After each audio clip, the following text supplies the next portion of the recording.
Uh-oh. I think we're live. Welcome back our suspended people, don't we? Here we go. Who all suspended? Was someone else suspended other than me? Tuta served. Whoa. Hey, do not. That's how you get suspended. You keep interrupting people. All right, I'll stop. All right. Served a short 10-minute suspension with dignity in class, and then he came back. It's more like a penalty box. And contributed nothing.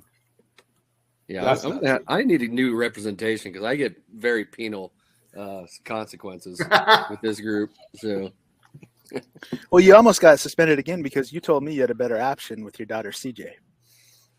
Which that's the right decision. Yeah, much better. Yeah, right. That's true. Can't argue with that. T-shirt weather in Colorado is what I'm hearing, Corey. Yes, it is. It is a balmy. Let's see, what does it say? It's currently 4.5 degrees outside my house here in Westminster. Goodness.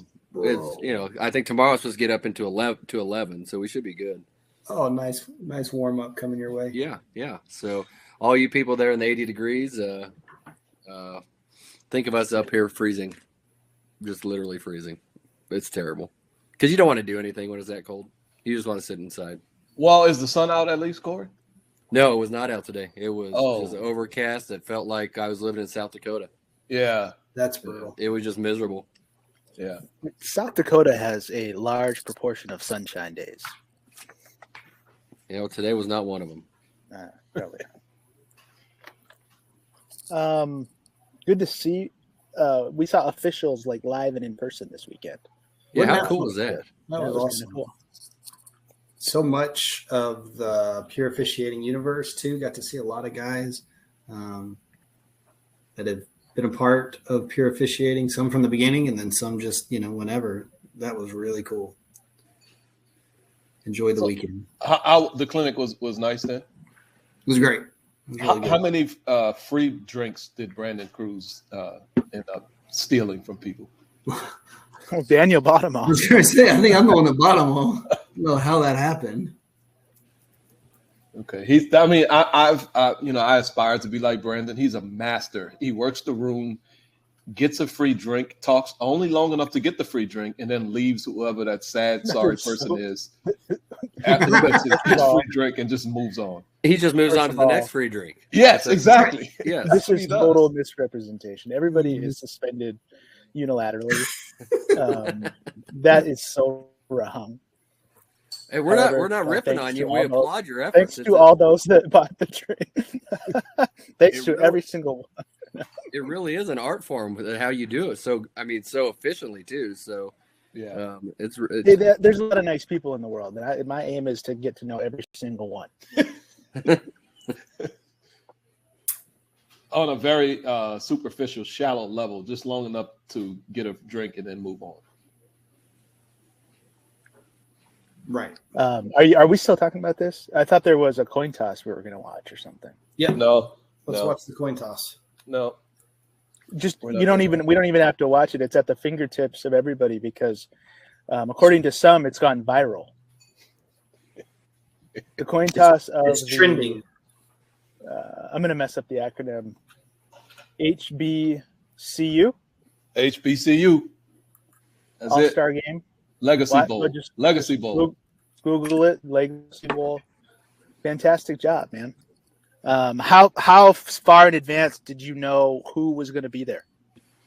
The day before, they told us in pregame. They kind of told us who was going to be there. So then I had to go and try to practice how I was going to make the announcement and how I was going to conduct the coin toss. And then everything changed as I walked out onto the field. And that's what usually happens. I mean, that right. really is what usually happens. So you would never know it. Thompson, you're designated as the home team. Team Gaither, you will call the coin toss. The African Jackal is heads. The Zulu Warrior is tails. What is your choice? Tails. The choice is tails. That's pretty good, man. It's a head. Team Robinson. You want the fur? You want the ball? Which way do you want to kick? Team Gaither, you are designated as a visiting team. I guess that's all I got. Yeah, that wasn't even my favorite part. We missed the first part. Yes, the first part was introducing Doug Williams, James Harris, and Patrick Mahomes. And I was upset with myself because I forgot. Oh, here we go. HBCU legends. Oh, you see me mix it up? Legends. NFL quarterback, Mr. Doug Williams. Also co-founder of the Black College Football Hall of Fame. Also joining us for today's coin toss, another HBCU legend, NFL quarterback and co-founder of the Black College Football Hall of Fame, Mr. James Harris. Joining us also for today's coin toss, the 2018 NFL MVP, Kansas City Chiefs quarterback, Mr. Patrick Mahomes. Legends. I like it. Quarterback. That's pretty cool. That's really That's cool. pretty good. That's pretty good on less than 24 hours notice, and then changing it up. What Right. changed? Well, so you know how we have a countdown clock. At 3 minutes, we were tossing a coin. So we left the locker room at 5 minutes to the coin toss. I get to the field, and the clock is showing 3:02, 3 minutes and 2 seconds. And I'm like, what in the world is going on? I knew we had the time right, and apparently they set the game clock to 3 o'clock, which was kickoff, instead of 3:05 p.m., which was kickoff. So I was on the field, and we did the coin toss 5 minutes earlier than we were supposed to do it because the people didn't set the game clock correctly. They didn't sync the game clock.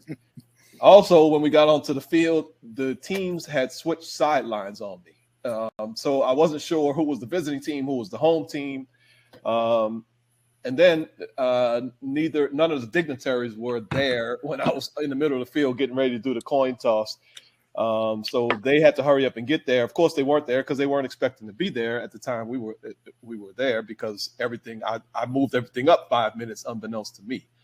And then when as I practiced how I was going to introduce them, I was going to have Doug Williams to my left, James Harris to his left, and Patrick Mahomes on the end. Of course, that's not the way they came out. It was Doug Williams, Patrick Mahomes, James Harris. So I wanted to introduce the two co-founders of the Black College Football Hall of Fame together. And I was going to introduce Patrick Mahomes last. I did that, but I was thrown off because they were not standing the way I thought they would stand in my brain.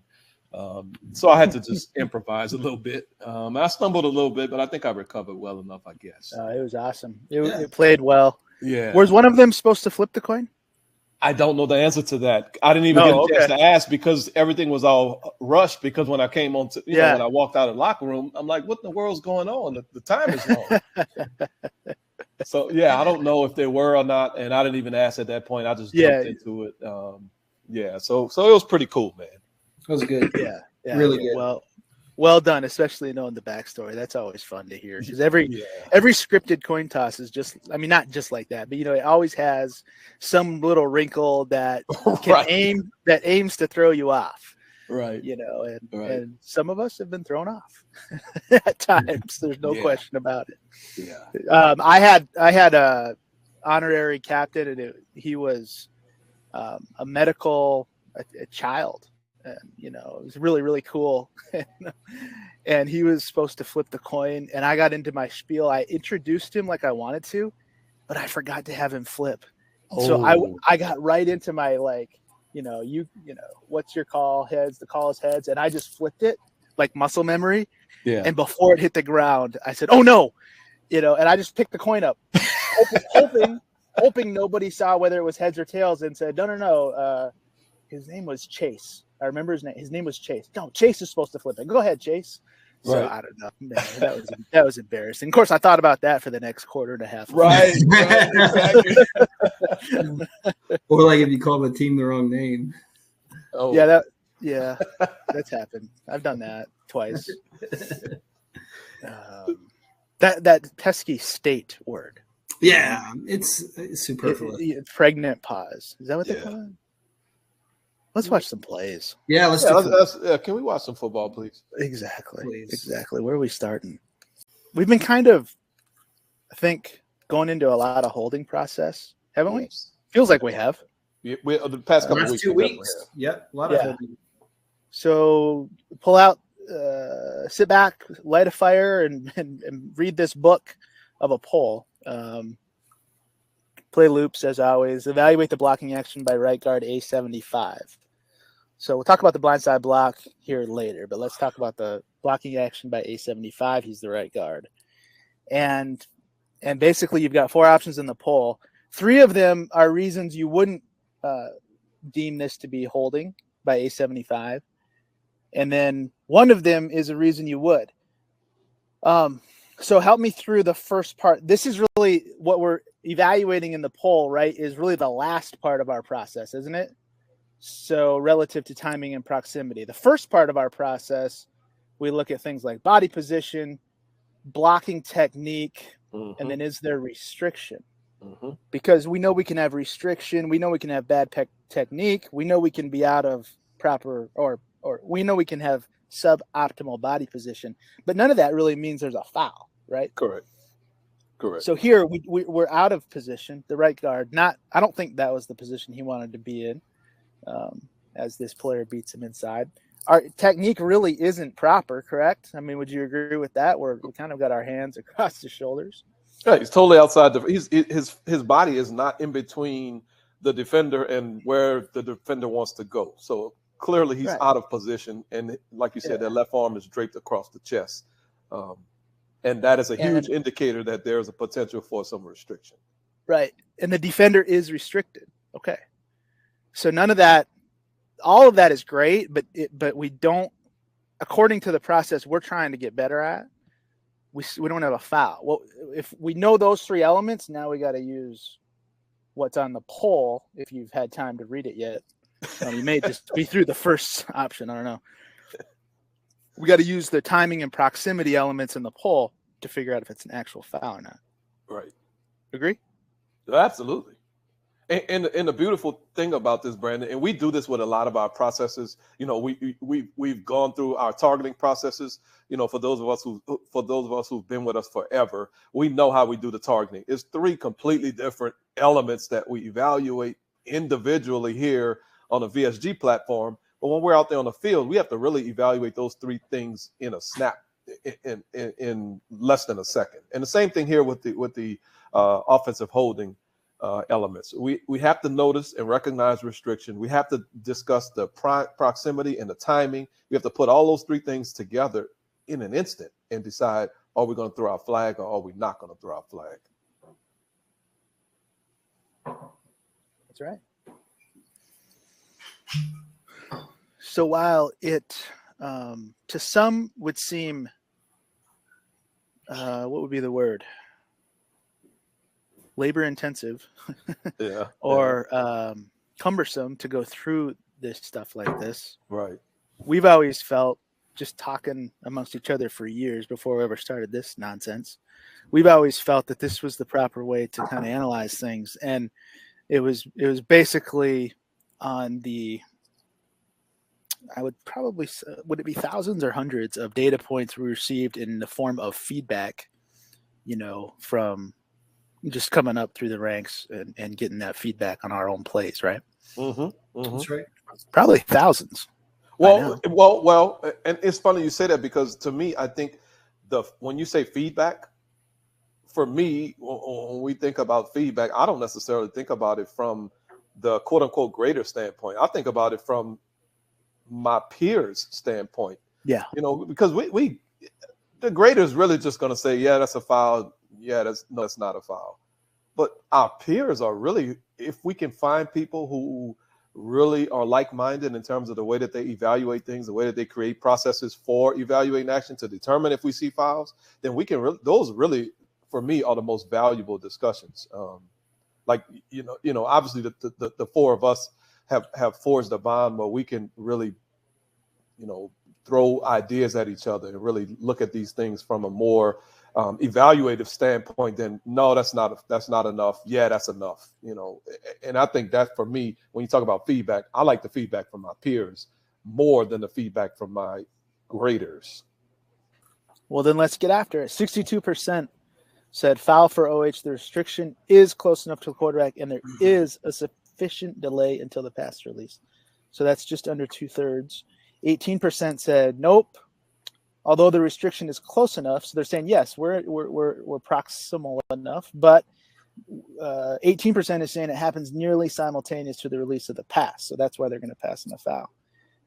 7% agree that it's not a foul, but for a different reason. They're saying the restriction's early enough, but it takes place too far away. And then 11% say both. It's not close enough, and the delay just isn't sufficient between the restriction and the release. So a little bit all over the board. I don't know if we need to do the Luxner math. I think it's just kind of clear on how that all shakes out. Although I guess, Corey, 39% are saying not a foul because of timing, right? Correct. 11 plus 18.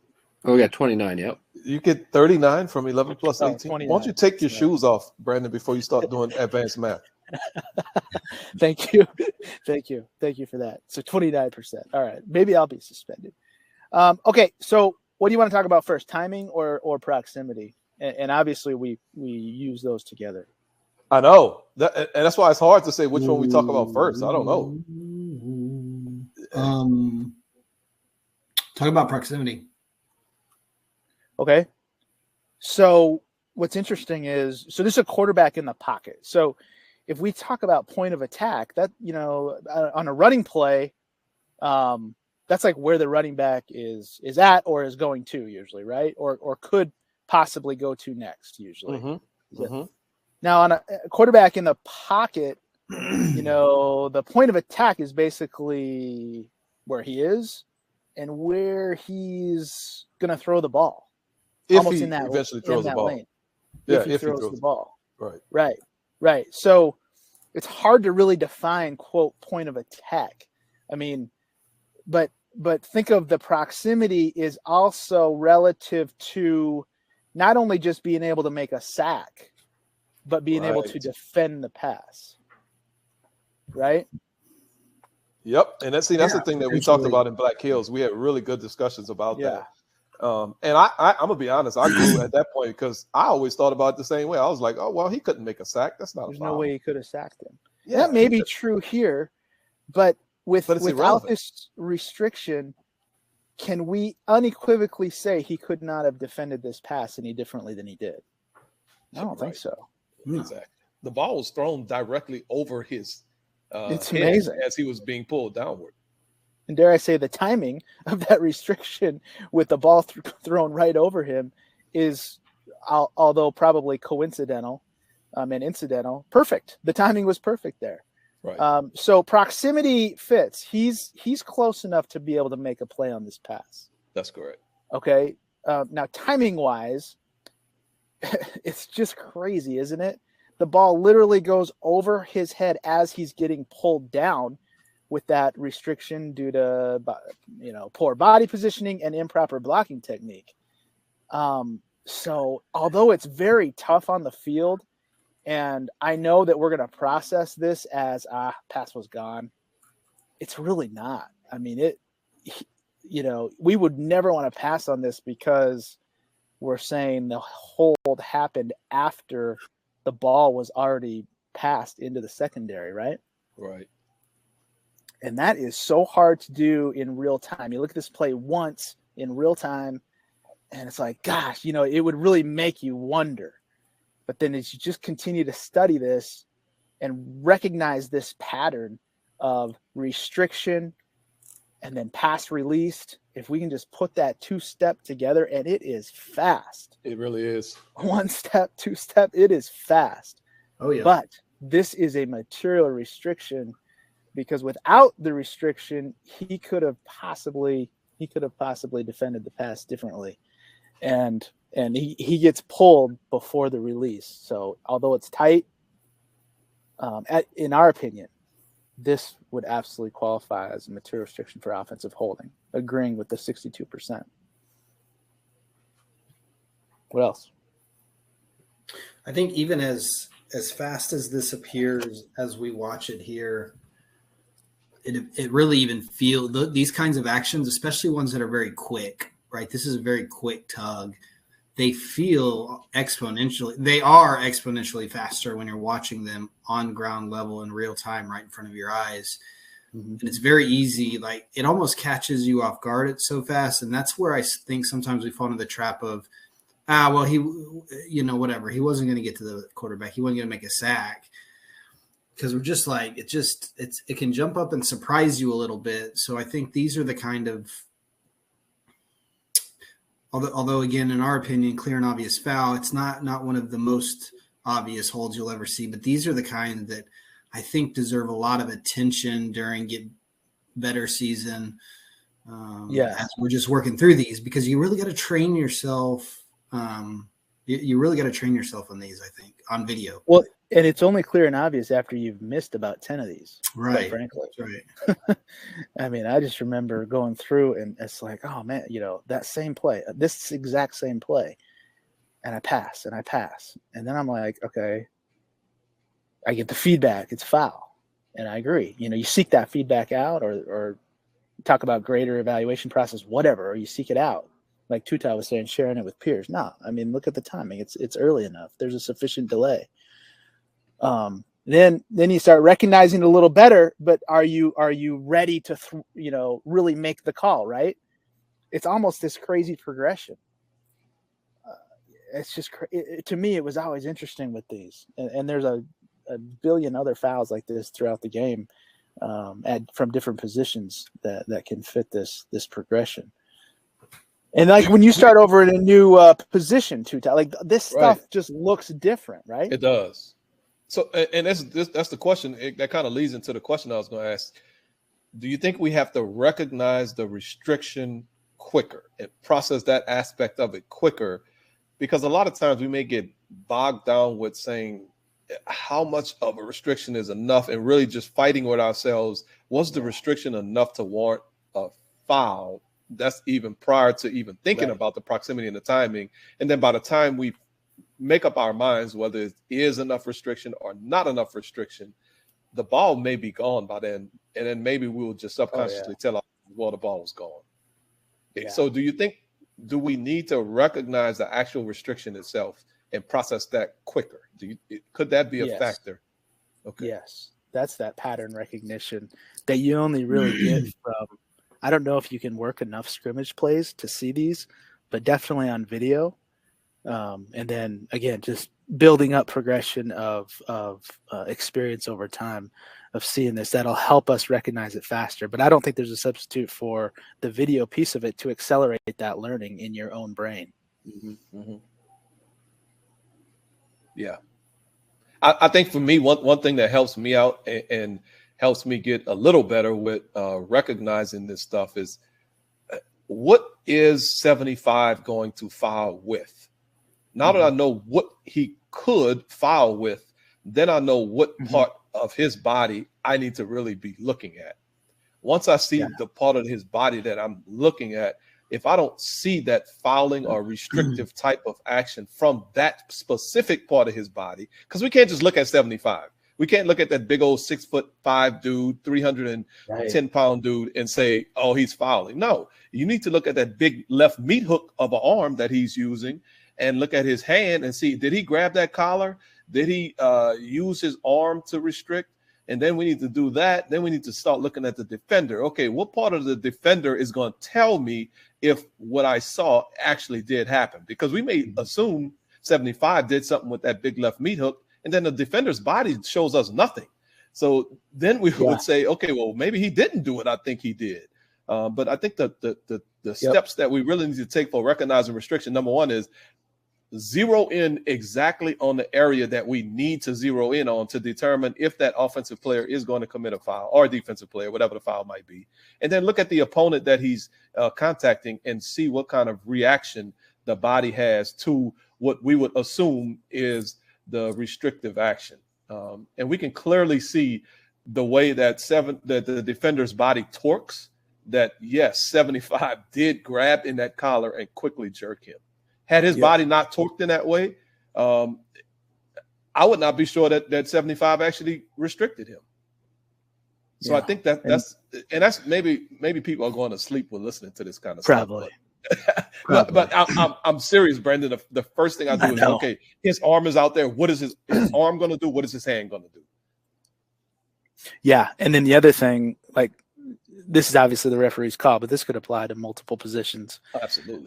If we get zeroed in on our quote key, we might get to this not in time to do exactly what you just said, because this is the right guard. We're supposed to be watching the right tackle, is what they tell us.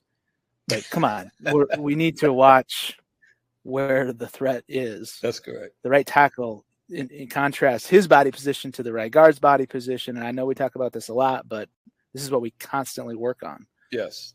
If you're looking at the right tackle on this play as a referee, then you're wasting your brain power, and you're really not helping the crew at all. Right. Because the right tackle is not doing he's fine. Right.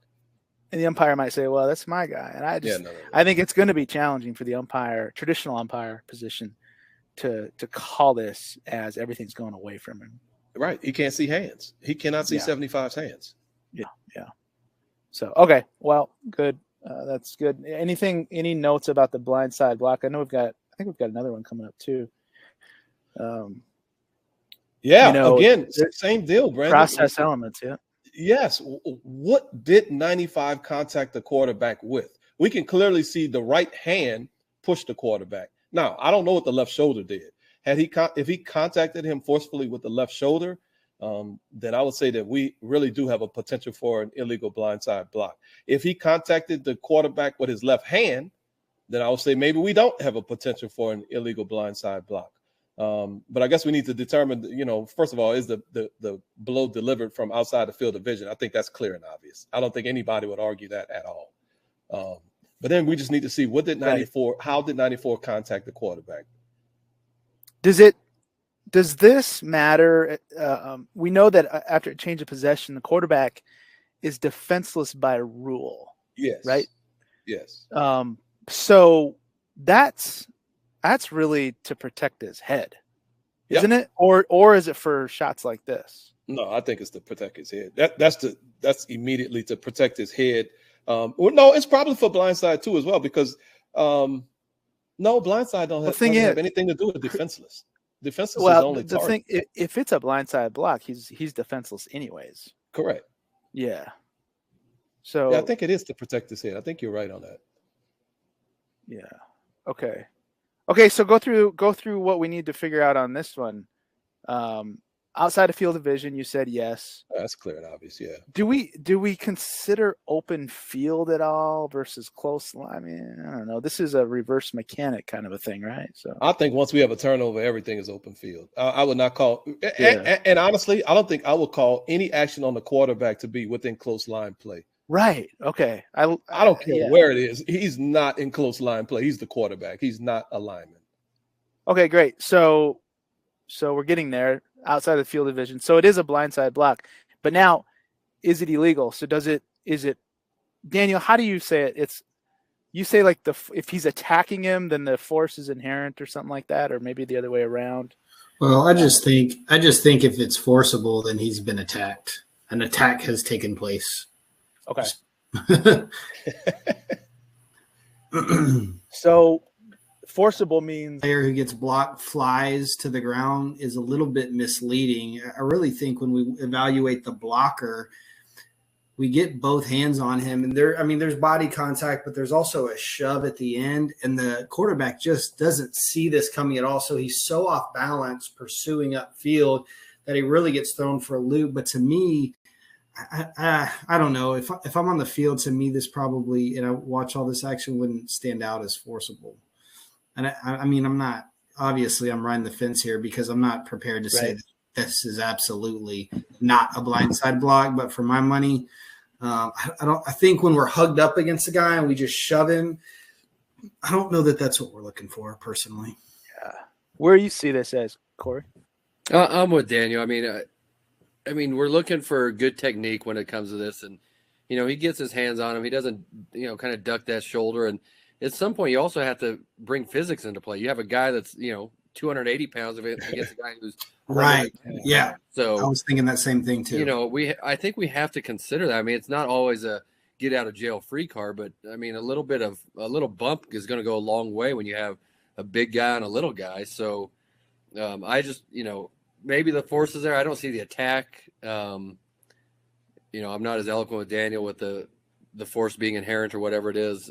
But I think I would stay away from this one. It wouldn't rise to that level to me. I mean, obviously, I think it makes you think about it because you see. I mean, especially from your all's position where you don't see a lot of blindside blocks at referee or center judge. I mean, you just don't. And so, especially when it's your quarterback, probably correct. And if somebody, you know how we are, if somebody breathes on the quarterback, we hope that they get tried in, Supreme Court. Right. That's what we get accused of. I think that maybe is also a mitigating factor here in terms of not necessarily clouding our judgment, but influencing our judgment one way or the other. In this case, is the fact that it is the quarterback that receives the block, right, wrong, or indifferent. And that's why this one is probably better left with the coordinators to determine correct, incorrect. And I think if we had a bunch of coordinators in a room, we would have a split decision. I think so too. I agree with that. Really. So we're going to leave it up to them and how they want their, do they want the quarterback protected and coddled? Which most do certainly, but this is different because he's running and now this guy bumps into him, shoves him to the ground. Or is it just play on? I mean, if you want to stay protected or whatever, then don't kind of move to participate in the play, right? That could be an argument. So you all make your own decision on that one, but good breakdown. Brandon, where are we enforcing this from? Because I think we see a flag on the ground. Let's assume that the flag is for illegal blindside block. How are we going to enforce this?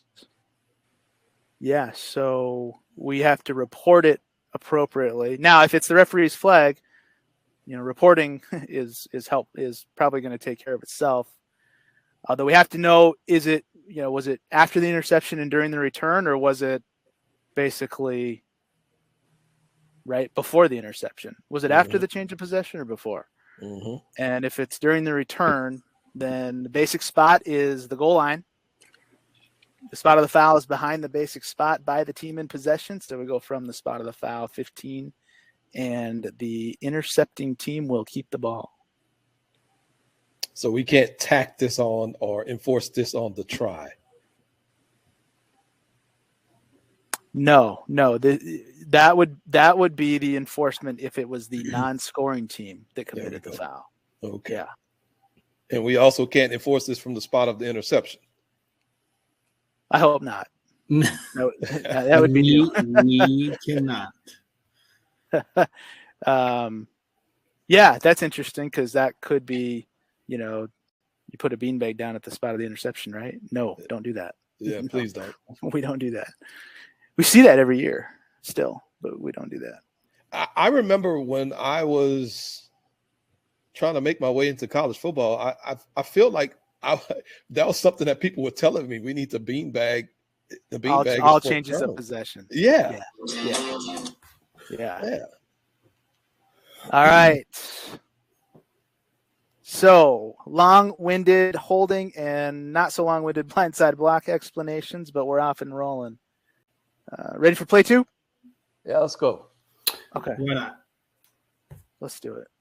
Where are we going next? Oh gosh, this wasn't play 2. Somebody screwed up. Probably that will be me when I say somebody. Oh, that's okay. Yeah, we'll just roll with it. No, this is fine. Yeah. It's a play. It is a play. What is the problem that you are discussing? We do have a poll. It just says play 5 on the poll. So exactly, because this was supposed to be play 5. It's no big deal. Well, I'm hoping we have play 2 loaded up. Hold on. That's all right. We'll figure it out as we go. But let's just address the poll. Forget the fact that it says play 5. and this, I believe this is the accurate poll, correct? This is the accurate poll. Okay. Who in the world put this session together? So here we go. We see suspension. It's a punt play. Go ahead. We see it's a punt play. We see. I'm not going to say batting. So the question is how that makes sense. I know. How define forward real quick, if that's okay. or yeah, maybe you want to introduce the poll, but at some point let's define forward because Well, there's two teams on the field, forward, backwards, confusion. Sure. Forward will be in the direction that the team with the ball is. Forward is in the direction that your team is going, I guess. So it's not necessarily the offense. No. Or the team in team possession. Correct, because it could be a team that's not in team possession. Just whatever way your team is going. Towards your goal line. Towards the opponent's goal line. Opponent's goal line. Yeah. Even better. Is illegal. Batting the ball towards your own goal line is not illegal unless it's in the end zone, with another exception as well. And if you think about a 90-degree angle from the middle of the field to the sideline, anything that's not that, right? So that's what we would typically call lateral. Anything that's not that, any degree that's forward would be forward, right? Not just straight ahead of him. Right. You threw me with that L word. I can't stand that L word. Yeah. I know, but I was trying to picture. A lateral bat is a backward bat, just like a lateral pass is a backward pass because it's not forward. Okay, correct. Cool. There is no such thing as a lateral pass. So can we not do that, please? I had a good day, and I wasn't going. I promised myself I wouldn't get angry. I wouldn't get angry. Can you not say lateral pass? So we see people beanbag interceptions, and we hear people say lateral all the time. He's sideways right now. Yeah, I know. Like you're either forward or backwards. Nothing Sideways. You're either go forward or backwards, huh? Oh man. All right. So what are we doing? We probably should be ending the poll because we've had the votes are in. The votes are in? Yeah. Yeah. We got 77% of us say we're going to enforce this 10 yards from the spot of the foul. 17% of us say we're going to enforce 10 yards from the PSK spot. Oh, we're still moving a little bit. We are. Jeez. Wow. That's because you didn't end it. I'll end it. It's all right. Here we go. The numbers are in now. Yes. 65% of us said enforce 10 yards from the spot of foul. 19%, I'll call that 20. 20% of us said enforce 10 yards from the PSK spot. And then 15% of us said there is no PSK spot. So we just got to enforce 10 yards from the previous spot.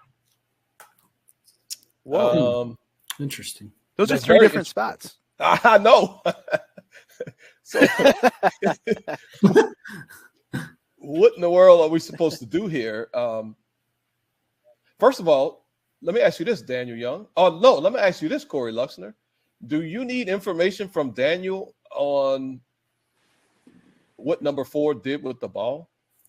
Like, would you necessarily know if he muffed the ball, caught the ball? You mean in terms of possession or not? In terms of possession or not? Would you know?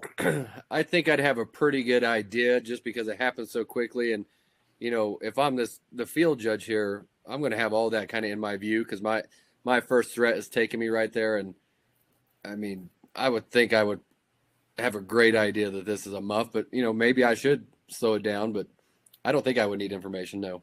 Good. And I guess that is important if it's a muff or a fumble, correct? Correct. Yeah. We've got a muff, and so I'm going to stay with the ball. And so it's who knows what was obstructing the back judges. I don't know. Maybe he does have a flag, but who knows what could be in the way. So maybe not, but it's certainly possible we have a flag. And so then I would come over, obviously, because we'd have 2 flags. Apart from that, yeah, I mean, maybe just to be involved. I mean, this is a little bit of a unique situation. Oh, very unique, right? It's not an everyday play. Right. Yeah. So being ready to bring that the ball was muffed and not caught and fumbled, I wouldn't necessarily for me personally, I don't just necessarily insert things in these conversations prior to me knowing that they're needed, right? Right. I don't need to just go, hey guys, everybody, that was a muff. I just need you to know that was a muff. And then the field judge is going like, yeah, dude, we know. You know what I mean? Right. That's just not really my style. Right. I like that though. But I want to go back. So to reiterate, you said you're going to stay with the ball because it is a muff. So as a back judge, you're owning the ball until it is possessed by the receiving team, is what you're saying? Yeah, I do.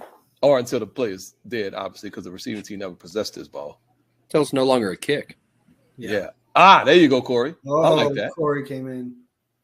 That was off the top rope. He kind of dropped the elbow on my head. It's a good one. It's relevant, I think, to what we're going to talk about. Oh, it's extremely relevant. Okay, good.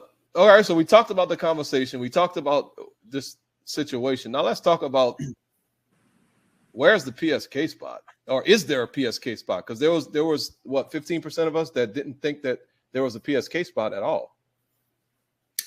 There is a PSK spot. Okay, out of bounds spot. Okay, out of bounds spot. Spot where the ball became dead. What did you mean by the inbound spot? I thought you said that by accident. No, I didn't. I said it on purpose, but I was mixing up. You're saying like You're saying the spot inbounds where it went out of bounds. Where it went out of bounds. Yeah. Well, we're going to put the ball down over there at those hash marks. So positioned laterally. Yeah. From the boundary. Yeah. Sorry. I couldn't help it. All right. Okay. So I think I'm confused. Keep going. Okay. So the PSK spot in this case, what is that? The 29-yard line? Yeah, sure. Yeah. So the basic spot is the end of the kick when PSK criteria applies, right? Yeah, I was going to get to that, Brandon. I love when you go through basic spots and everything. Basic spot on a kick play, any kick on any kick play is the previous spot. Previous spot. And there are special enforcement. If the status of the ball is a kick when the foul is committed. That's correct. There we go. But there is special enforcement for scrimmage kicks. Yes. If Team B is next going to put the ball in play, I'm going to forget all the criteria, but if the kick goes beyond the line of scrimmage, got to be a Team B foul. Yep. Got to be during the kick. Yep. And I think we have all of those. There's always one that I forget. Not during a try or successful field goal. That's it. There you go. Or in extra periods, overtime. Yeah. Yeah, Right. Good point. So this fits. The foul's by Team B. Okay. Kick crossed the line. Right. And a foul occurred during the kick. During the kick, and it's certainly not a try. And as far as I can tell, it's not overtime, because if they're punting in overtime, and Team B's in possession, we got problems. And Team B is in possession, right? To talk more slang, Team B never actually gained possession, but correct. They would. But they're still going to put the ball in play. Yeah, put the ball in play. You're correct. Yeah.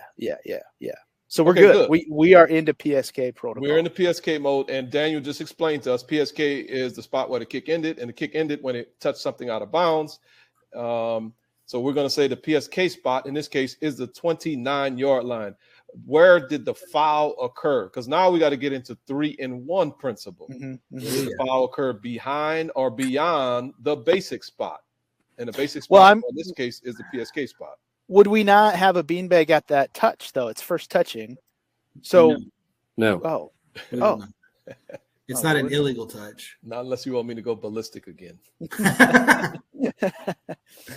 We see that too. We see that a lot too. Now, that could be a problem here. That could be a huge problem. That'd be confusing. Yes. Yeah, because we're used to seeing beanbags at either illegal touching spots or the PSK spot. Yes.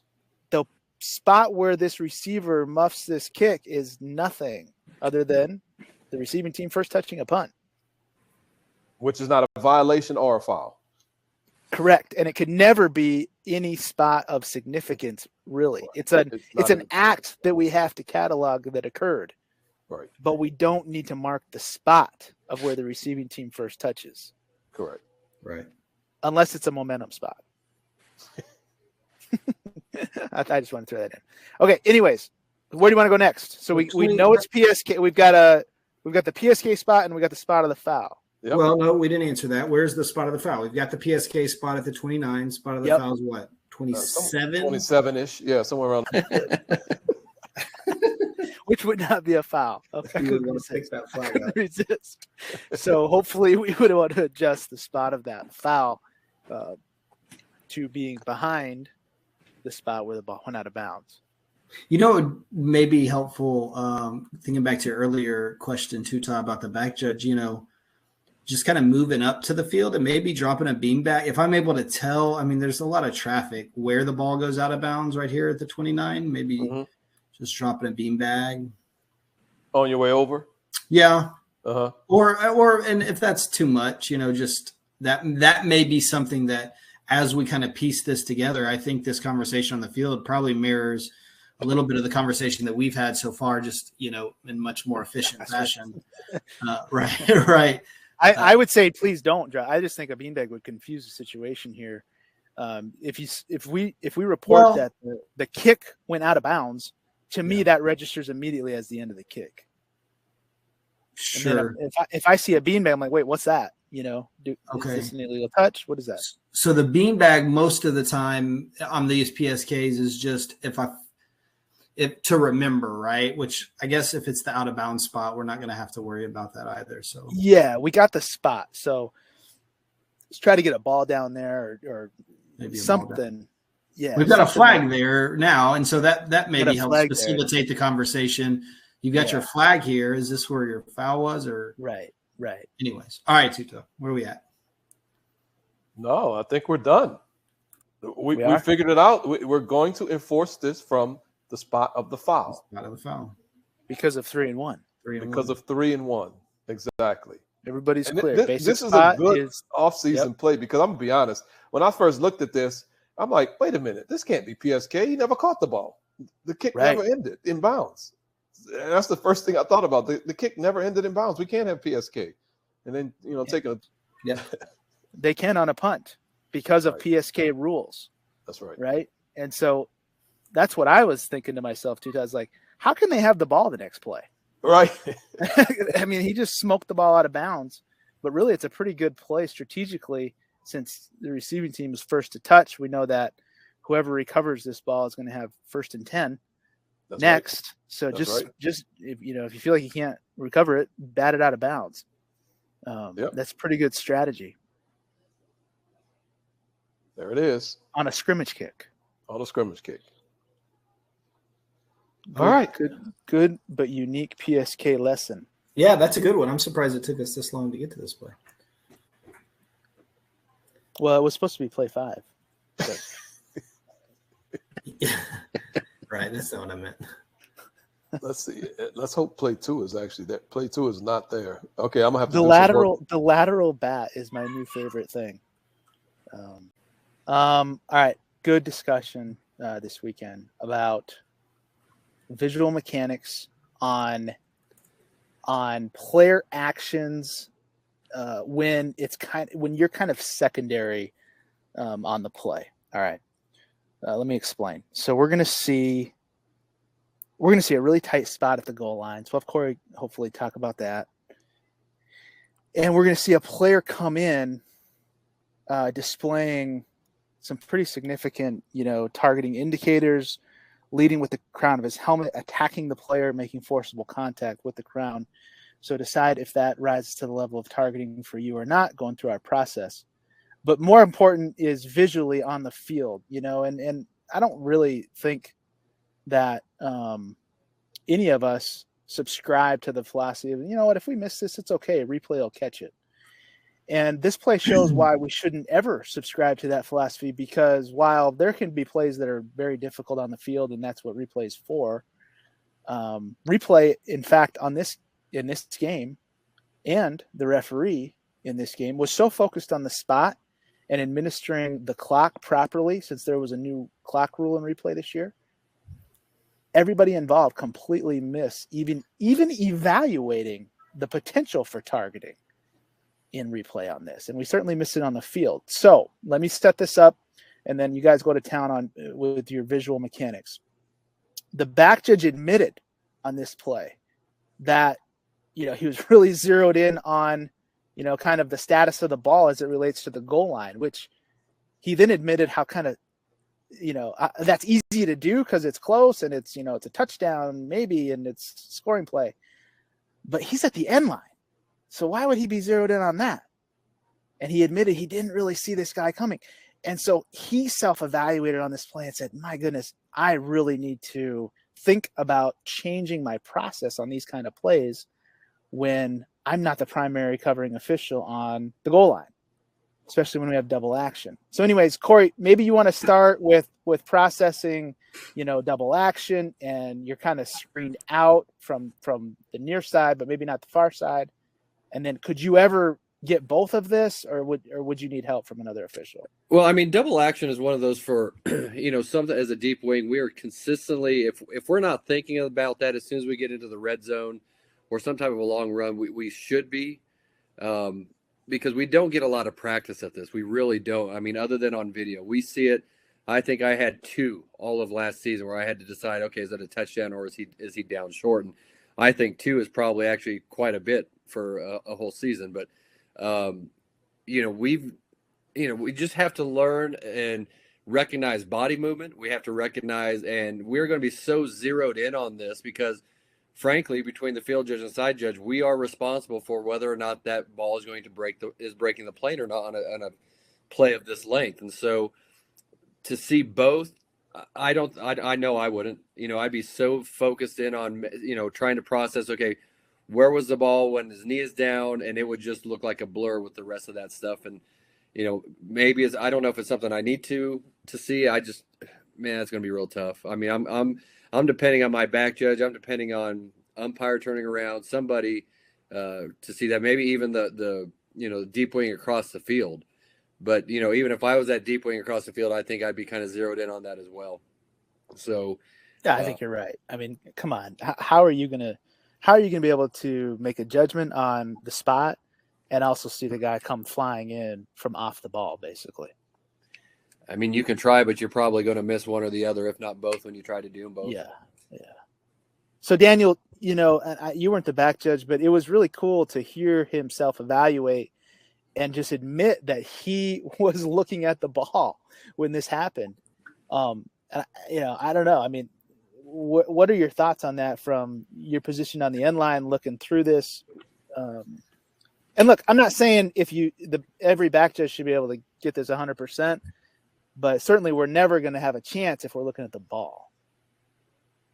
Right, for sure. I think so that happens when you're on the end line, because there are times where you have a really, really great sense of where the ball comes down relative to the goal line. If you just, like sometimes on dive plays where you're just working whatever the mess is in the middle of the field. And so here, you've done your responsibility in the pass game. You've kind of worked your man, gone to zone. The balls, everybody goes to the catch, right? When the ball is in the air, we're going to the ball. And then our next transition is, okay, if he catches the pass, now I need to get out in front of him and work blocks in front of him, right? Like that's our natural transition from the catch. From the snap is, man, we go to our area of responsibility. Then we officiate the ball in the air. Now he catches the ball, becomes a runner. I immediately transition to find blocks in front of the runner. And that's why this is really unique. And I can absolutely empathize with the back judge on this play because that step isn't there, right? So whatever you're supposed to do next is a little bit novel relative to the rest of the game. And so you really have to be intentional about thinking about other defenders coming in and punishing the ball carrier. But I can tell you, really glad I wasn't on the field because I can absolutely see myself getting caught into that same mode of thinking. Whereas now that I've seen this will be a great learning play for me that I didn't necessarily have to experience. But here's the other thing that makes it challenging for a back judge is, okay, we've talked a lot about when we're officiating targeting in the back end and the catch is imminent, and how we want to be able to shift our vision visually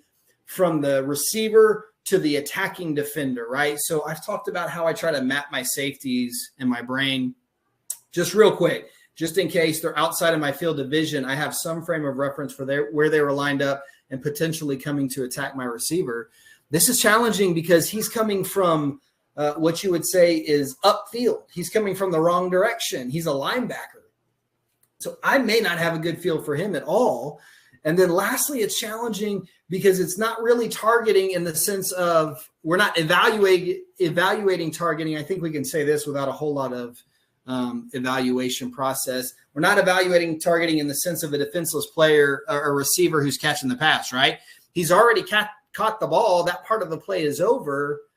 So to now watch him as a threat for being hit illegally or targeted is really, really novel from a back judge position. I mean, it's just not something that we're thinking about Because again, we talk about it in the sense of he's going up to catch the pass. He's defenseless. Let me map these defenders who could potentially come and get him. And we talk about the off action official often making that call. So I didn't offer a lot in way of how we can maybe help here and get this right, but hopefully I offered a lot in way of why this is really uniquely challenging, that if you just see it live, you're like, oh yeah, what back judge should see that. There's a lot of things going on here that make it very different visually for, I think, all of us on the field who need to officiate this action.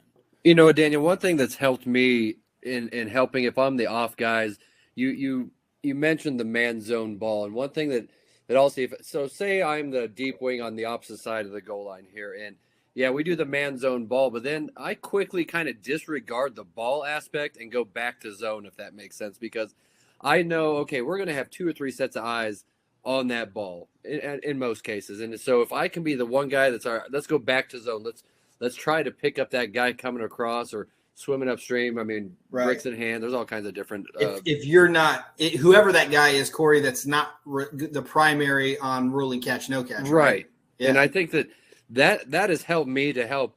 You know, I've never had to step up in that type of situation for a targeting foul, but I've definitely been prepared for it because I know that something I've kind of done. I don't know if it's worthwhile or not. So, no, I think that's absolutely what we want to do, Corey. I think that's exactly what we want to do in those situations. If you're not ruling catch, no catch, if you're not primary for that, finding something else to officiate. It's the same principle we talk about, right, in the run game when we're looking for blocks. Right. Okay, so good stuff on the visual and how difficult this is, and tips to strive to get this next time. New replay rule this year was really interesting. So when we go to the end of this play, ruling on the field was a touchdown, and we do have a video, indisputable video evidence down the goal line that shows when the knee is down, the ball is short. So we're going to reverse this to short of the goal line. And again, let me reiterate, of all the village of people looking at this, nobody even processed the potential for targeting. So another really good opportunity to get better in the replay process, to look at all aspects that are reviewable. But let's talk about the new clock rule. So Tutai, help me out. Under 2 in the second quarter and under 5 in the fourth quarter, we reset the clock if what we reverse to creates a stopped clock. Is that what it is? Yes. Yes. Okay. Say that again. Say that again, Brandon. Okay. Under 2 in the second quarter and under 5 in the fourth quarter. If we reverse in replay and this reversed ruling creates a stopped clock by rule, then we reset the clock. But outside of those time thresholds, we don't even reset the clock anymore, right? Correct. Okay. Tuta's still working it out. I think he's thinking about the lateral bat still. All right. So this is an interesting play because we bridge across the 5-minute threshold.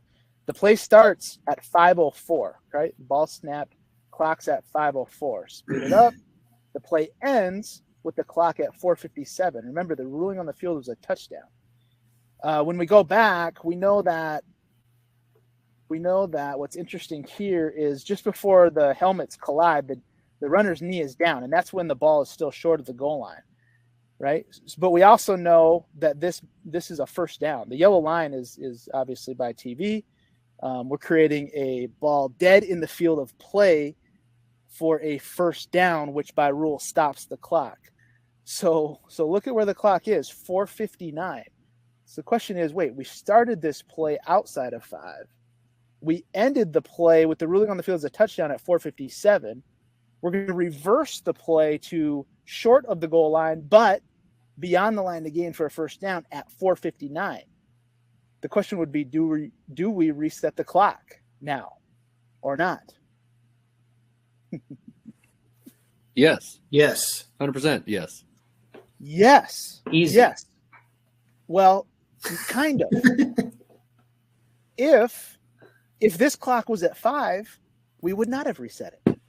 Correct. Isn't that interesting? And I don't know why I found this so fascinating, but I guess it's because the rule is new and we have these new arbitrary thresholds that are in place for us to consider. We would have always reset this clock before, right, Corey? Remember that? I mean, Correct. No matter when this happened, we would have reset. We would have put the 2 seconds back on. Yeah, it took me a few weeks to get used to this new rule because every time we went to replay, I was thinking, okay, what's the clock? And right. Oh, well, it's at 8:50 of the second. Who cares? Because you don't care. You don't care. But now we only So now we only care if it's under 5 in the fourth or under 2 in the second. So this was an interesting one because when his knee was down, the clock's at 4:59. The play started outside of 5, ended inside of 5. But since when we to the point we reverse the play, knee down, ball short of the goal line, but it is a first down, so that causes the clock to stop by rule. A first down made causes the clock to stop by rule. We reset the clock to 4:59 since that's under 5. And again, if the clock would have been at 5 or 5:01 or anything else greater than 5 minutes, we would not have reset the clock.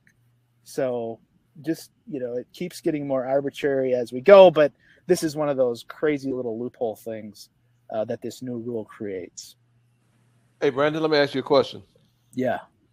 Would you use time and score at all in determining if you're going to set the clock? We just talked about by rule, we're supposed to reset this clock. Yeah. We also know that once we're on the field, we employ a lot of different judgment. We use criteria for many of our judgments. Would you want this clock reset in this particular situation? And I guess why or why not? Yes, I would, because it's an administrative thing. Yes. For, to really sound very educated there. It's an administrative thing that it's just the rule. I mean, we go to replay. It's not a touchdown. We put him short, give him the 2 seconds back since it's under 5. And, we could get cute and try to, but man, if they score this touchdown, onside kick, recover, score, and for some reason, somebody somewhere could point to these 2 seconds that we didn't reset because of just saying time and score, and for whatever reason, some officials want to get out of the stadium. I haven't quite figured that one out. I know. Just do what the rule says, right? Yeah. That's where I'm at. Yeah.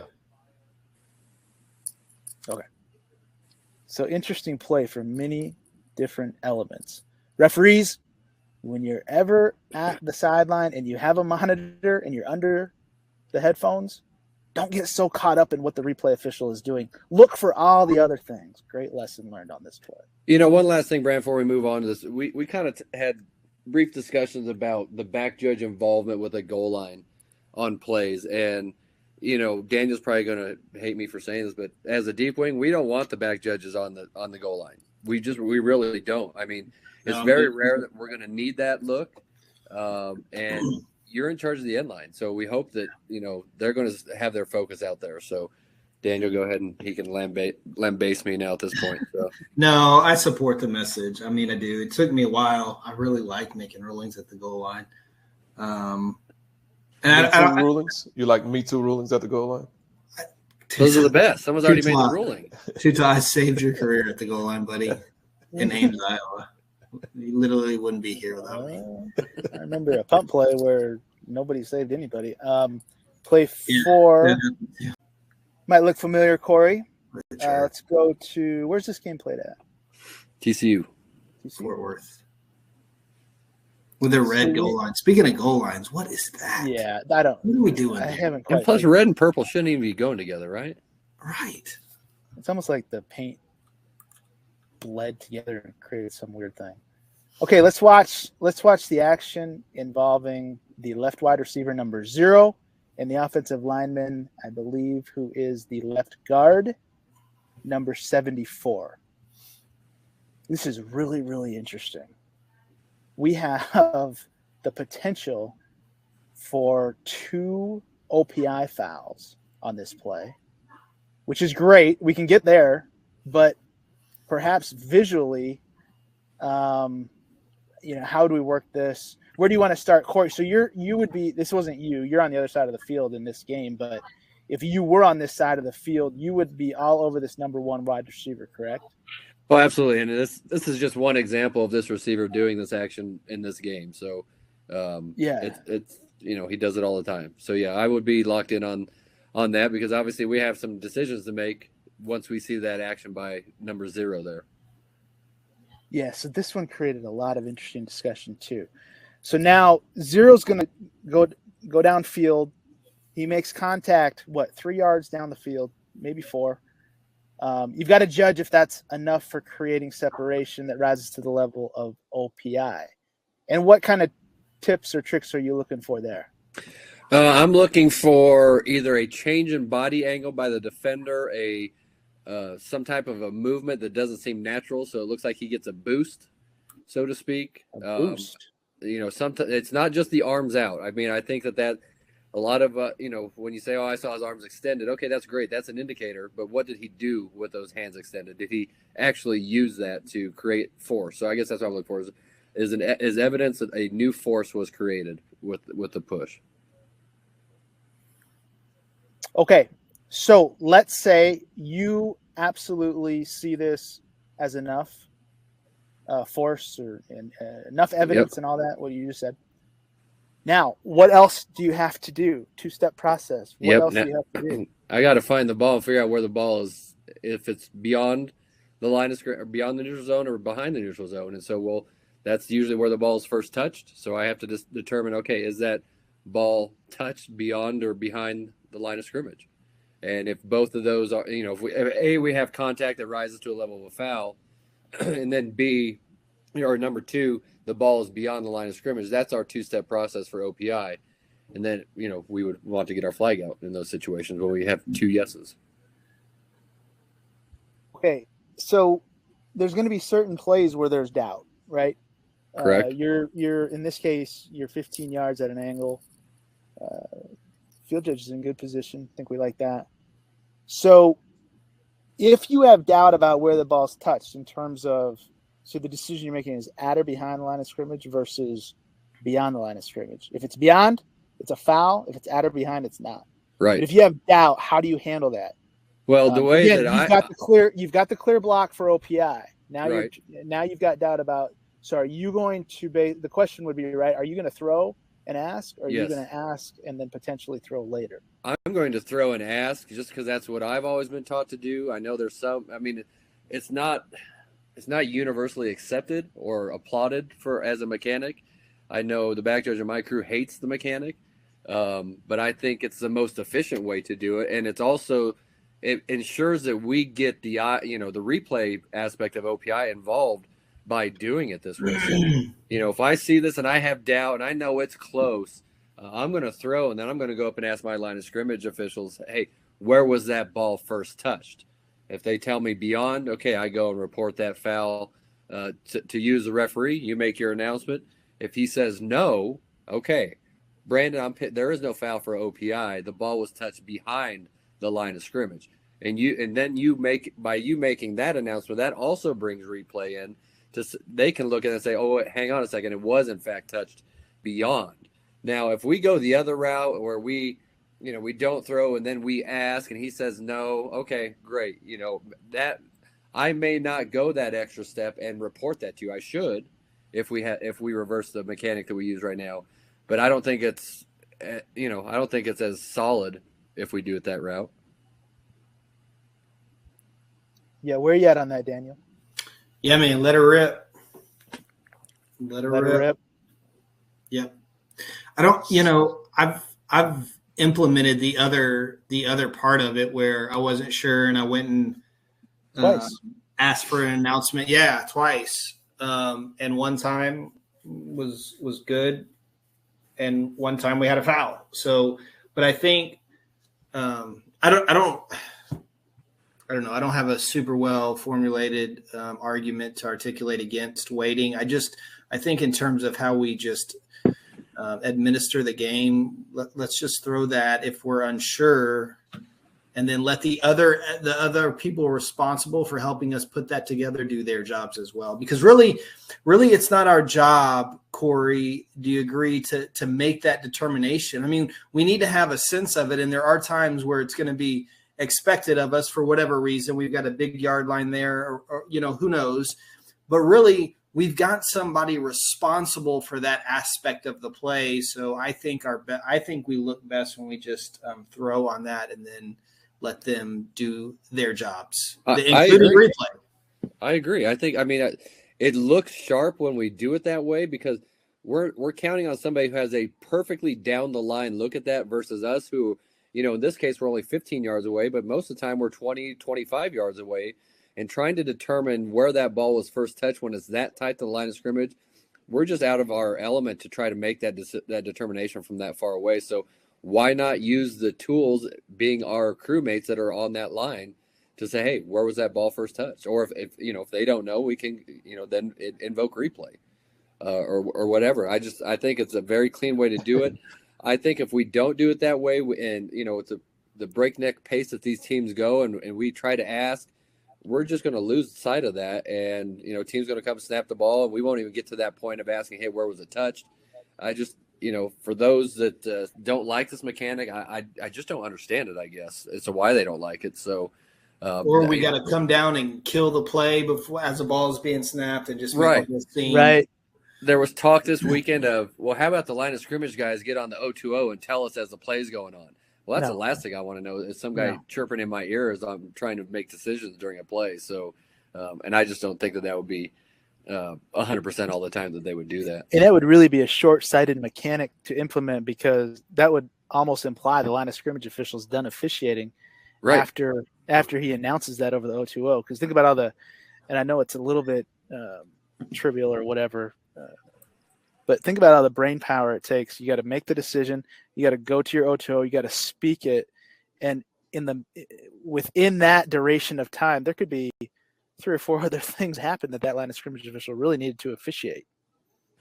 It's funny, this past season, one of the things that I worked on was this, in fact, recognizing where the ball was caught or not. And so during pregame, when they're running their flat routes and things like that, I would ask my line of scrimmage mate who's up there, I say, hey, hey, Smitty, that was behind, correct?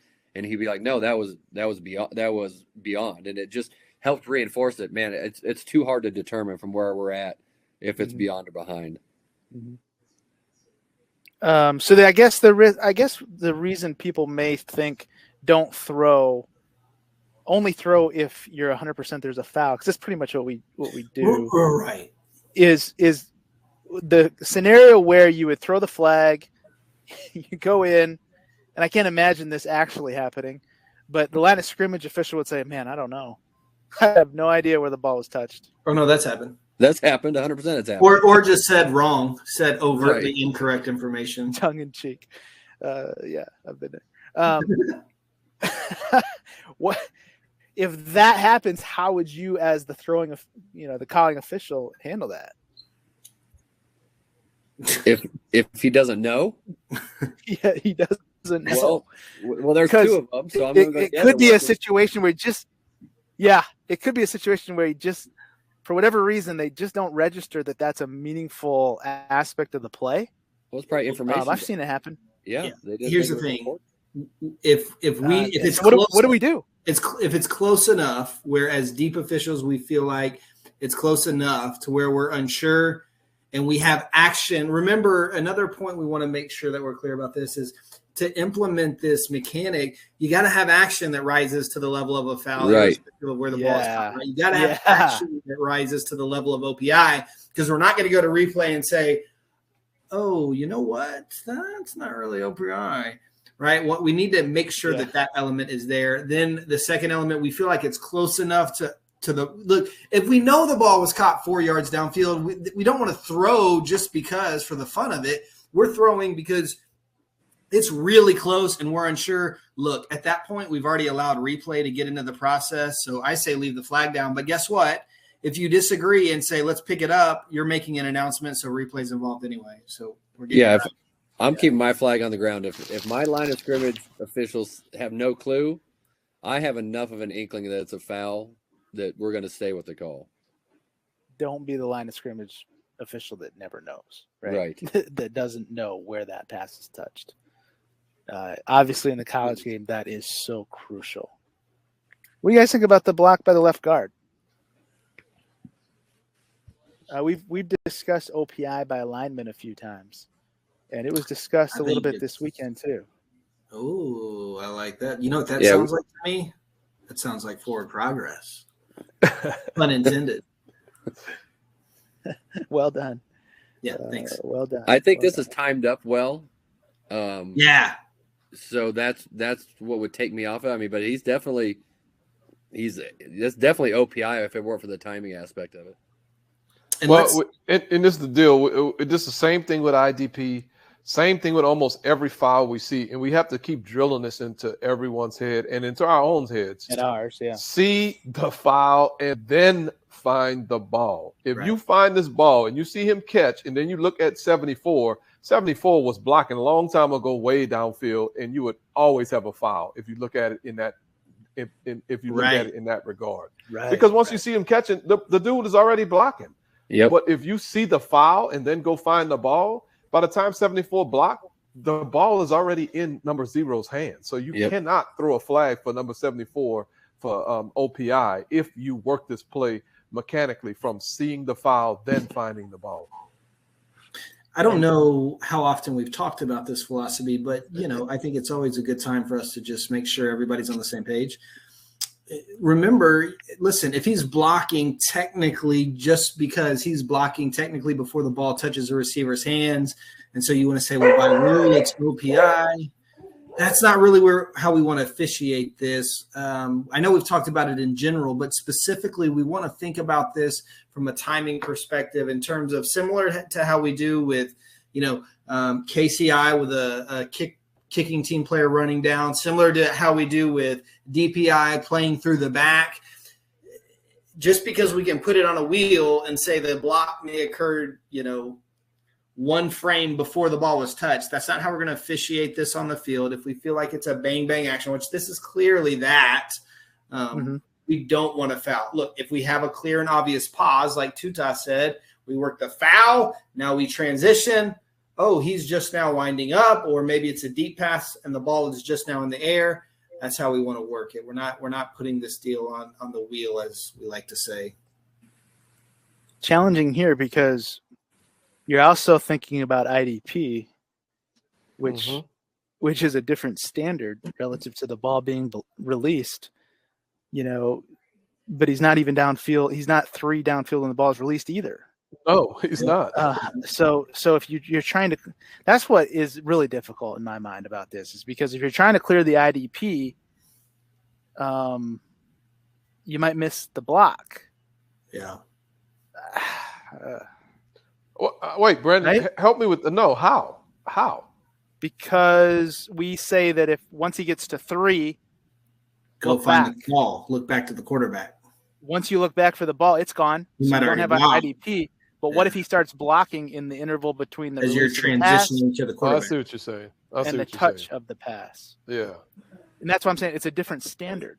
I mean, OPI restrictions end once the pass is touched beyond the line, and IDP restrictions end once the quarterback releases the pass. Well, the beautiful thing is when we talk about primary responsibilities, and I hate using obviously not my call, this is your call type deals. Right. When we talk about the backside line of scrimmage official, that line of scrimmage official should be able to see. They have a very wide angle and should be able to see the IDP, the blocking, and the touching of the pass without moving their head almost. Because all of that from 50. Was that 53 1/3? So that's about 43 yards away, 45 yards away. They should be able to see all of that at one time if they're able to work their processes.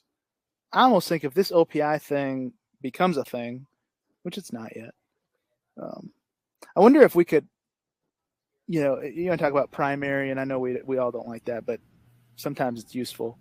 Keep IDP primary onto the line of scrimmage and put OPI by these second level linemen onto the umpire. Yeah. And maybe put it that way. And not saying either one of them couldn't call the other, but maybe have the umpires start prioritizing the OPI aspects and have the line of scrimmage officials keep prioritizing the IDP aspects. Yeah. Maybe. Well, the umpire that I work with, he's very good at recognizing all of that. Yeah. And we've had a lot of conversations about it, and really this is the way we always talk about it. If he has IDP, afterwards we would just talk about, okay, well, what was he doing? And he would know whether he was blocking or whether he wasn't blocking. And I don't know. Yeah, this is just one of the tweeners that if this turns into OPI because the block is a hair earlier, it still wouldn't be IDP. Right. So for those that say, well, it's got to be something. Well, no, it doesn't. No, it doesn't. Right. Yeah. Stop looking. Here's the other thing. Stop looking for stuff. We got to stop looking for stuff, man. Yeah. Make the stuff, make it jump out. It needs to be huge. It just like Daniel said, we can't just say, oh, a split second later the ball was touched after he started blocking, so that's a foul. No, come on, man. Let's not just go looking for stuff. We have 2 polls. Good. First poll is simple. One more play, right? So wait, this no. Yeah. The old play 2 that didn't work one out. of the plays, we got it. We have an administrative issue. Well, to sort out. We had a weird play earlier with some action on the ball going out of bounds on a punt. This is weird because it happens on a kickoff. Right. So you wanted to break this down a little bit more step by step. So let's do it this way. Okay, everybody wake up. Everybody wake up, right? What? Yeah. This is simple. It's really simple. What's the result of the play? Yeah, what's the result of the play, man? What happened here? What are we going to do after this is over? This is a kickoff with the ball out of bounds in Team B's end zone. Right. And the dude kicked the ball out of bounds. He kicked the ball. I don't think we can argue that he kicked the ball. It's not even a judgment. He was going to pick it up. He's giving himself up. The ball gave itself up. Anybody who's ever played golf with Corey, that's the old foot wedge. That's right. That's lie improvement. That's okay. My question to you is, can this guy actually kick the ball illegally since he's an out of bounds player? Ooh. Easy. Or is this just a Corey? Easy killer? He did. His left foot did step on that out of bounds line. His left foot's on the line. I didn't even pay attention to that. It's all right. I mean, that was an honest question. I don't know. Can you still do that? I mean, can you be guilty of those types of things, whether or not you're inbounds or out of bounds? I would say no, because as soon as his foot touched the ball is dead. He's out of bounds. You can't foul. You can't create a foul for illegal kicking if the ball is dead. Touching precedes kicking? Yes. Yes. That's right. It has to. All right, what's going on with this poll? I have no idea. Okay, what's the result of the play? Poll's up. What's the result of the play? I hope the poll's up. Billiker said he can't vote. Greg is all the way in Australia, and he said the poll is closed already. I don't know what's going on, man. Here we go. Let's restart it. This is easy. This is ridiculous. All right, let's go. What's the result of the play? I don't know. We've only done 79 of these. Settle down.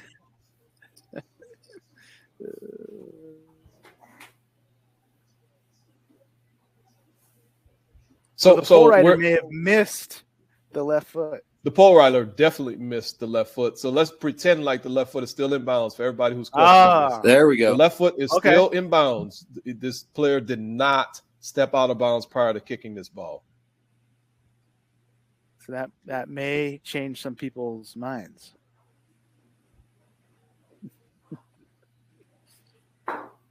Oh man, football's a weird game. It is. Why can't it just be easy? We had a play this weekend with on the kickoff. Oh, here we go. They had kickoffs in your game? They had 2 kickoffs. First quarter and third quarter. And in the third quarter kickoff, the kid muffed the ball in the field of play. The ball went into the end zone. He stood around looking at it for a little while. Then he picked it up. No. And I'm like, what is this dude going to do? And he finally took a knee. My brain was scrambling because I'm thinking, okay, what's the rule? What are we doing? What is he doing? You do me like this in an all-star game, man? Right. God. I don't know if you remember. I think I told the story. My first D2 referee game ever. Yes. That happened, and I Yep. told. As much as I want to say that I was telling the kid he had to cover it, I told him that he had to bring it out of the end zone on that. Oh shit! And he, all conference running back, kick returner, and he got to the 3-yard line. Needless to say, Coach wasn't too pleased. Not the Because the first kid- time or The last. kid told it. Yeah, that's true. The kid told him what I said. You know, Tuta, you'll appreciate this. So over the weekend, our daughters have a big volleyball tournament up in northern Colorado, and I watched as they officiate the game of volleyball, and it's like they have like 3 things they have to worry about. Like there's no intricacies. Oh yes, Corey, preach. Compared to what we had, like all the things that we have to know about, like this one play invokes probably 8 different rule references. And I'm thinking like, man, I should have gotten to volleyball. All you got to do is, okay, who touched it? Is it in the net or is it out of bounds? And it's like, and you're indoors all the time. I was like, man, maybe I went the wrong route, but I love football. It's, it's the challenge that makes it great. Yeah. All right. So enough fun. So even though we changed the setup of the poll, did it matter? In terms of the guy being inbounds or out of bounds? Does that matter? It No. doesn't No. matter. No. It doesn't. No. Correct. And why does it not matter? Because it's a kickoff and the ball is loose. So this is a foul against a loose ball. Basic spot, previous spot. Well, wait, Do we have to think about imp? Do we have to think about imp? imp? Yeah, you're I'm jumping jumping way ahead. ahead. Yeah. Sorry. Way So ahead. the status of the ball when it went out of Jesus. bounds. Sorry. Wow. Tough day, by the way. The status of the ball when it went out of bounds was still that of a kick. Correct. The impetus that put the ball into the end zone was the kickoff by Team A. And just because somebody kicks a ball in the end zone doesn't change the impetus. Doesn't change the impetus. That's the important thing. Who put the ball in the end zone? So the team, Sorry. whoever put the ball in the end zone is responsible for the ball being in the end zone, unless it comes back out of the end zone and there's a new force that puts the ball into That's the right. end zone. That's right. So it touchback doesn't matter what all this the dude way. did. It's the result of the play is a touchback. Result of the play is a touchback. Okay. Okay. Now, if most of you do like I do and ignore 90% of the words that Brandon says, you didn't hear what he just finished saying. So play no. 2, Oh, man. poll number 2 for this play. Shoot. Sorry. Other than declining the penalty, what are the enforcement options for this illegal kicking of the ball foul? Oh, This what's that? acronym makes a little bit of sense, Brandon. IKB. I've never heard of that acronym or that code. Wait, what? Is that not the right code? I've I just don't made think something so. up then. I What don't is think IKB. It could be ILK, maybe. I don't ILK? know. I went I to don't the know. CCA mechanics manual, unless the CCA mechanics manual was wrong. It often is. Never. I'm kidding. Kidding. Everybody relax. I think isn't IKB illegally kicking the ball? I have no Or idea. And I ILK just- is illegal kick. We were in a production. Which one meeting. is this, by the way? Ooh, Is good this- This is not illegally illegal kicking the ball? kicking. This is illegal kicking. This Oh. is illegally kicking. An Correct. illegal Not- kick and is I like always a get puck mixed- beyond the line of Legal scrimmage. kick is beyond the. Okay, beyond I always the get that mixed up. It's very confusing. Now, would you announce that any differently, though? Honestly, whether it was the punter No. kicking the ball No. after running beyond the line or this, No, I wouldn't either. I'd just say Yeah. It's illegally. illegal kicking. illegally kicking the ball. I would say illegally kicking the ball. Yeah. Yeah. I wouldn't say yeah. I'm And then I would explain if it's the dude beyond the line, I would say, Right. Yes. punter went beyond the line of scrimmage and kicked the ball. By rule, the ball is dead immediately. Whatever. And what is the penalty? 5 yards from the previous spot, right? I will wager that you will never have to make that announcement in your career. I agree with that. If you do, you won't say. You would have to lay It'll some be heavy some odds idiot. on that, though, Corey. Oh yeah, I mean that's a big. Here we go. Here we go. America's favorite pastime, apparently. Brandon will probably take you up on that, given his record. Well, it depends on the. It depends on the. Never mind. All right, let's end the poll.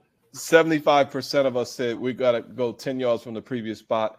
16% said 10-yard penalty from the 20-yard line, and it's B's ball first and 10 at the 10. And then 8% of us said the penalty results in a safety. All right. Man. What is So the easy to status fall of into the that. ball when the foul occurred? That's the first thing that we need to understand. What type of play this is? This is a kicking play. And the play is a kicking play until it's possessed by the receiving team, or I guess the kicking team too. But once it's possessed by the receiving team, then it becomes a running play. But prior to that, it is a kicking play. And we know that the basic spot for kicking plays is the previous spot. Yeah. And I think that, don't you think our discussion on PSK, we've almost mastered that rule so much that it clouds how we process these. Yes. I feel like. Because the basic spot is not the PSK spot. Basic spot for kick plays. Yeah. Yes. Basic spot for kick plays is the previous spot. Just everybody needs to remember that all kick plays, basic spot is the previous spot. Previous spot. Unless it's a scrimmage kick play that qualifies for PSK, which we covered. There's no That's way correct. this can be that because it's a free kick. That's correct. There is no PSK on free kicks. Yeah. That's right. And not only that, well, never mind. I was going to say, yeah, the kick did end once it went out of bounds, but yeah. Yeah. So this is previous spot. Period. Previous spot enforcement all day long. Yeah. And even though, and again, spot of the foul, I mean, I guess the question would be if the spot, for those that were thinking, oh, I guess 16% said 20-yard line. So, yeah. Not sure where I was going with that. If the spot of the foul was at the 2, right? Mm-hmm. What would be your answer then? And the answer is it'd just be the same. It's the previous spot. That's right. Right? The ball's loose. It's a free kick. Basic spot's the previous spot. The foul's by the team not in possession, so you enforce all penalties from the basic spot unless there's specific enforcement in the penalty clause. That's correct. Any illegal kicking or illegal kick, whatever this is, does not have that. Yeah. Correct. It's really interesting. So is this reviewable? Corey's point. The left foot's on the line. Say you call this. Is this reviewable? I would say yes. I would say yes as well. Touching of a kick. And a player in or out of bounds. And a player in or out of bounds. Correct. Yeah.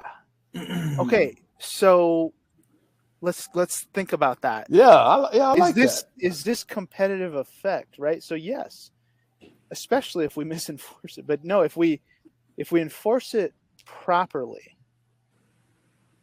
let me say it a different way. If the kicking team chooses to re-kick 10 yards from the previous spot, should the replay official stop the game? Yes. Yes. Is there any argument for no? I don't see why, because what if if team A wants to re-kick, I would assume they're not just going to drill it out the back of the end zone, because then we just wasted time and just wasted, players running up and down the field. If they want to re-kick, they very well may try some kind of pooch, onside kick, trick kick. Corey, you were in the game. What was that, 2 years ago, where every kickoff was some weird thing? Yep. At Kansas State. Yeah, like 8 onside kicks. Right. Yeah. Okay. Now, obviously, if the kicking team declines, then just that's where we get back to the result of the play.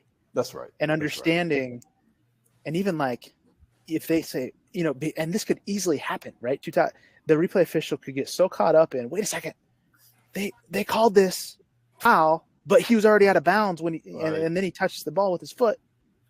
Stop the game. Right. But if they already declined the penalty, the result's going to be the same because we already know the result of the play was a touchback. That's right.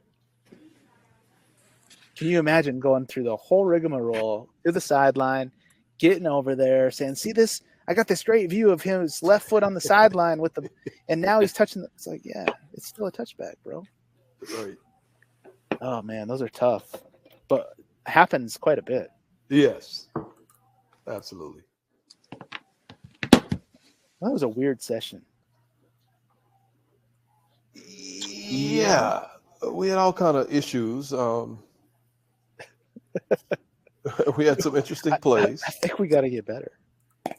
That's for sure. Yeah. It's always for sure. The play we missed was that red zone play. So we'll maybe we should do like a. We can just bring it back next week or something because there's really interesting mechanics and then another blindside block consideration. So we can put that up. But other than that, holding process, kick penalty enforcement. So good clarification there. That OPI play, that's like one of my favorite plays that I didn't even know existed until I saw it this past weekend. It's just a great play. I think we're going to see that. That's a great scheme, by the way. You go down, you shove the guy, and then go back to the line of scrimmage and catch the pass.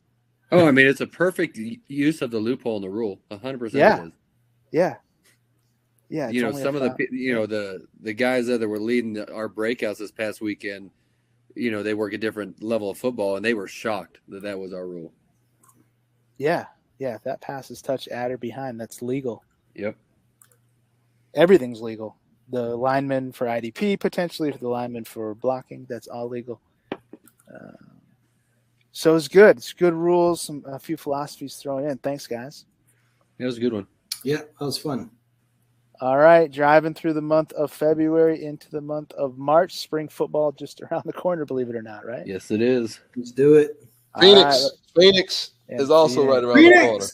Arizona. Fast. It's coming fast. It's going to be Can't wait. awesome.